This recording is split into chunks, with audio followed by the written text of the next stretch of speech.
Thomas and Percy are good friends, but sometimes Percy teases Thomas about being frightened, and he doesn't like that at all. One evening he was dozing happily in the shed, but Percy wanted to talk.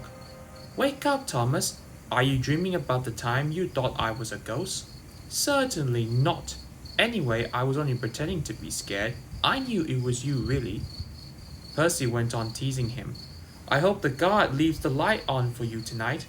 "Why?" asked Thomas. "I quite like the dark." "Oh, really?" exclaimed Percy. "I am surprised. I always thought you were afraid of the dark. I wonder why." Thomas decided to say nothing and went to sleep instead. Next day, the fact controller came to see him. "I would like you to go to the harbor tonight. You had to collect something rather unusual." "What sort of something?" asked Thomas. "Wait and see," replied the fact controller. Meanwhile, Percy was moving trucks into a siding. Henry arrived with his goods train. The signalman switched the points, and Percy waited on the siding until Henry had steamed by. Then there was trouble. "The points are jammed," called the signalman.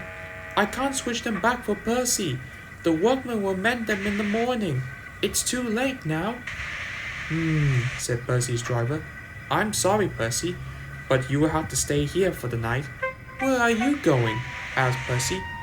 "Home for tea," replied the fireman. Percy was speechless. He watched as the other engines went home to the shed.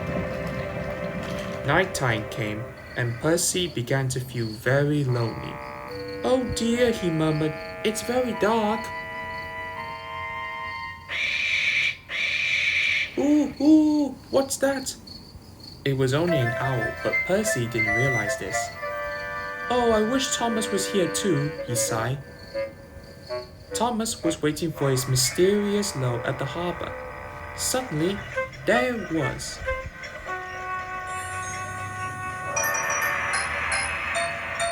"Sickness and ashes," cried Thomas. "It's a dragon." "Don't worry," laughed his driver. "This dragon is made of paper. It's for the carnival tomorrow." Workmen fastened the dragon onto Thomas's low loader and put lights all around it for protection. Then Thomas set off into the misty night.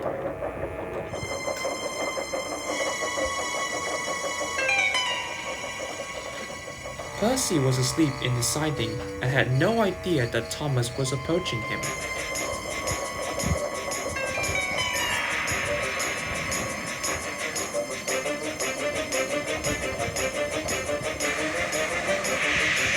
Percy woke up with a start. "Help!" cried Percy. "I'm not going to open my eyes until my driver comes." Next morning, the points were mended and Percy plowed back into Knapford. Gordon was just about to leave with the express. "You never guessed what I saw last night." Gordon was in no mood for puzzles. "I'm a busy engine. I don't have time for your games." "I seen a huge dragon. It was covered in lights." Gordon snorted. "You have been in the sun too long. Your dome has cracked." When the other engines heard the news, they laughed too. "Look out, Percy," chuckled Emily, "or the dragon may gobble you up." "No one believes me," huffed Percy. "Maybe I did imagine the dragon after all." But Percy soon found out he hadn't. "Help! Save me!" cried Percy. "It's all right," whistled Thomas. "It's only a paper dragon. I just came back from the carnival." "By the way, how was your night out?" Percy decided to tell Thomas the truth. "Well, Percy," said Thomas, "maybe we do get scared sometimes, but if we're not afraid to tell each other, then that means we're quite brave too."